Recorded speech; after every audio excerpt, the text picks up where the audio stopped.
Okay, so now let's take a look at some of the other parameters that are available to you from NControl. First off, the sync source and sample rate section. Here, if you're running off of an internal clock, this is one of the places where you can change the sample rate for the Aurora N hardware. Now, normally I should say that if you're running a DAW, you want to set your sample rate from within there when you're on internal clock. And if you're running a multimedia application like iTunes or YouTube or something, there it's best to set the sample rate from Audio MIDI Setup, which is in Finder from Go down to Utilities. But you can change it here as well. This is an option. You can also choose an external clock source, and it will show you the sample rate that those external clock sources are running at. So that's all pretty straightforward. Next is the menu item. First thing here is the connection method. So USB and Thunderbolt are both selected by default, and it shows that I am in fact connected via Thunderbolt presently.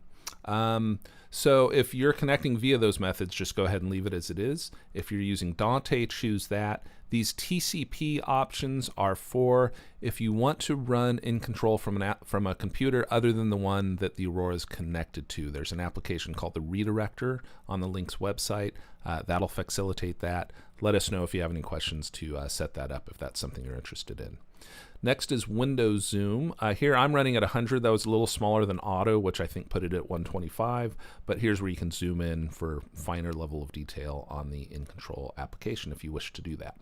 Under advanced, we have some interesting parameters. So first up is adapter settings. Now here is where you can establish the order that the Aurora would appear. This only really matters if you have more than one. So let's say you have 3 Auroras.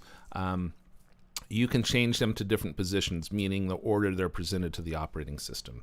There's some cases where that can be helpful.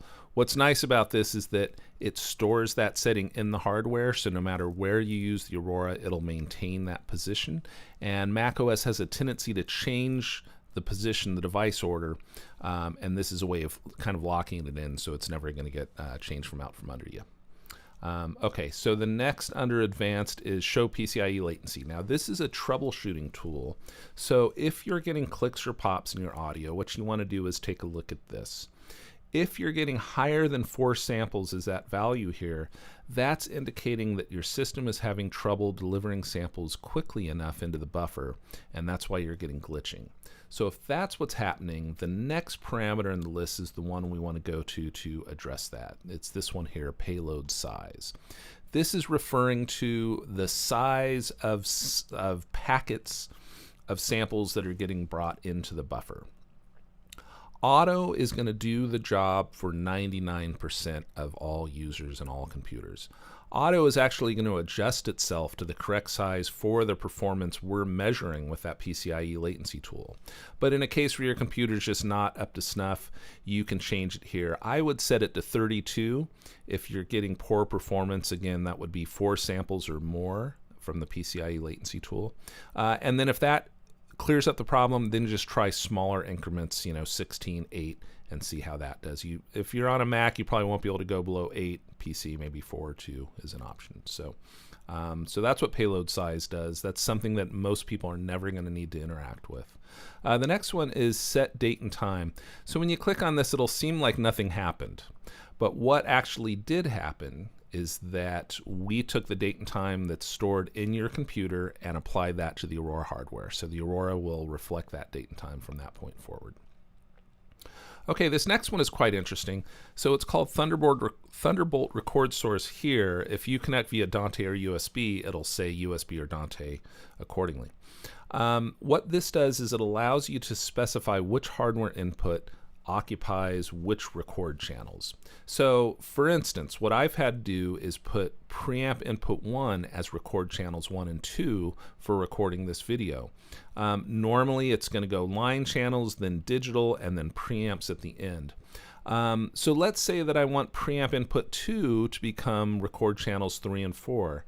I would just simply select that, and bada bing bada boom, that's now how that's going to work.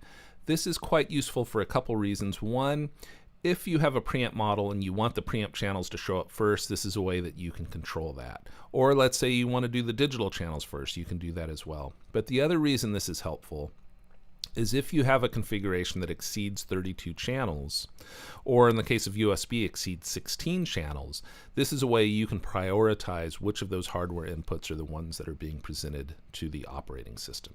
So it's just an aspect of the flexibility of the system, and quite useful.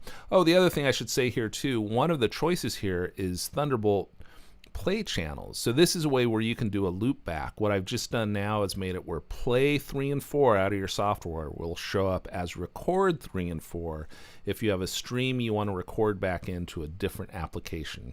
That's a way you can do that. So this is actually quite handy. Again, something most people won't have to get access to, but if you do need it, it is a godsend. Okay, so the next things in the list are pretty basic. Restore defaults is a great troubleshooting tool. If you ever get into trouble, you've made some changes and you can't find your way back, this is a way to get back to the factory default settings, which is a good square one. Open scene, save scene are redundant from the scene section over there. About's going to tell you what you need to know about your system. It tells you the NControl version, the driver version, and the firmware versions, not just for the Aurora, but for any installed cards inside there as well. So that's quite useful diagnostically. When you call in for support, those are things we're generally going to want to know. Okay, and that's basically it. So I think that's your general overview of the NControl software. Hopefully you found it helpful. If any questions come up, we're always available to help. And thanks very much, and go make some great music.